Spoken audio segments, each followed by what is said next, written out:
The Ministry of Industry, Commerce, Agriculture and Fisheries, under the leadership of Ministers Audley Shaw, J.C. Hutchinson and Floyd Green, made many strides this past year to enhance all the sectors.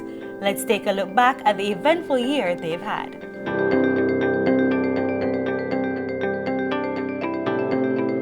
Drip irrigation systems, that has got to be a big part of the solution of the climate change environment and the drought conditions that we are facing today. £35 million is being spent by the United Kingdom Caribbean Infrastructure Partnership Fund on a 4-year irrigation project to benefit over 700 farmers in Manchester and St. Elizabeth.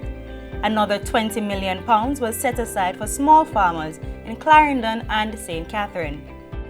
And growers in Bull Savannah and Southfield, St. Elizabeth received 150 acres of drip irrigation equipment valued at $69 million.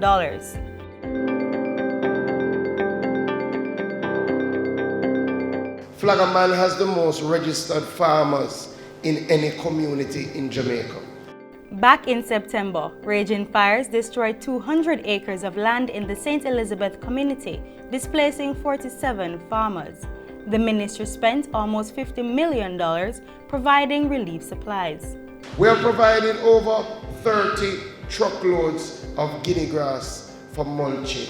And if you look around, you will see that our farmers have already put the guinea grass to use. The Essex Valley Agricultural Development Project not only facilitated irrigation and infrastructure upgrades this past year. 700 farmers also received Global Gap certification, which indicates that their produce are healthy and safe for consumption. Registered farmers under the Mango Irradiation Program are now reaping success since the start of the mango exports to the United States. East Indian and Julie mangoes. Some 12,000 pounds of mangoes at that time, representing 800 boxes, were shipped to the United States. The dairy industry continues to grow, especially with the addition of 2 silage packing machines at the Bottles Research Station. We believe that we'll be able to stem production losses, particularly in the dry season.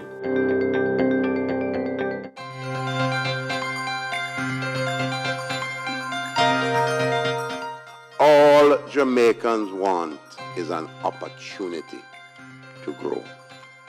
Employment within the BPO sector continued to grow last year, especially with the opening of IBEX Business Process Outsourcing's new location in New Kingston. The sector is almost at 40,000 persons. The government has been strident in its commitment to improving our competitiveness, recognizing that this is pivotal to our social and economic growth.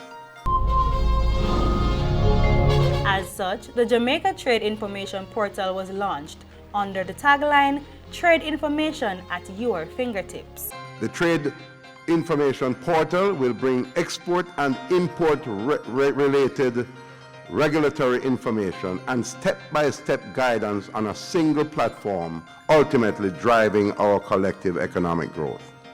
Up to $350,000 in loans are now available to farmers.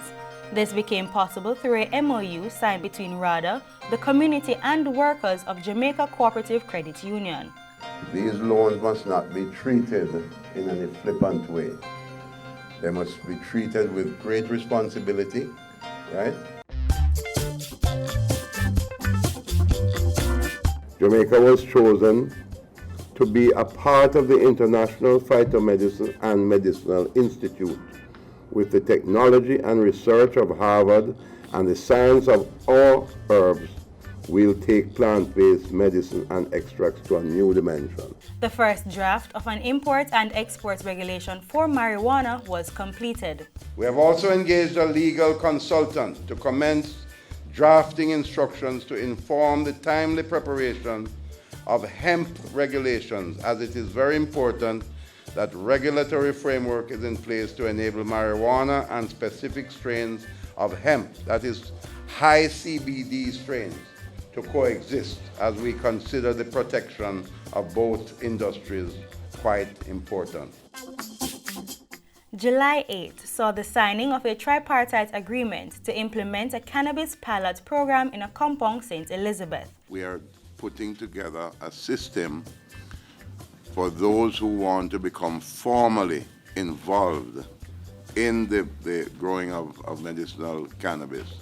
Since the signing, farmers have planted and reaped cannabis for medicinal use. The ministry has taken a big step in the right direction to enhance the fisheries sector. $20 million was allocated to procure surveillance equipment and enforce activities to regulate fishing in Jamaican waters. The strategy is simply to use the vessel monitoring system technology to have 24/7 information of who is legally out there and where they are. So when we see a number of vessels via radar or satellite imagery, we can tell who should be there and who should not be there, and where they are. Meanwhile, Jamaicans are now reaping the benefits of the MOU that was signed in 2017, which facilitates the export of aquatic products to China. In August, the country exported its first ever shipment of 2,000 live lobsters to Shenzhen, China. We have found a market in China where they want the lobsters live. Okay, they want the market the lobsters live. So we get a chance now to, instead of shipping lobster tails, we get to ship the lobster alive. A protocol was also signed in 2019, which will govern the export of frozen lobster. This has been the Ministry of Industry, Commerce, Agriculture and Fisheries 2019 year in review.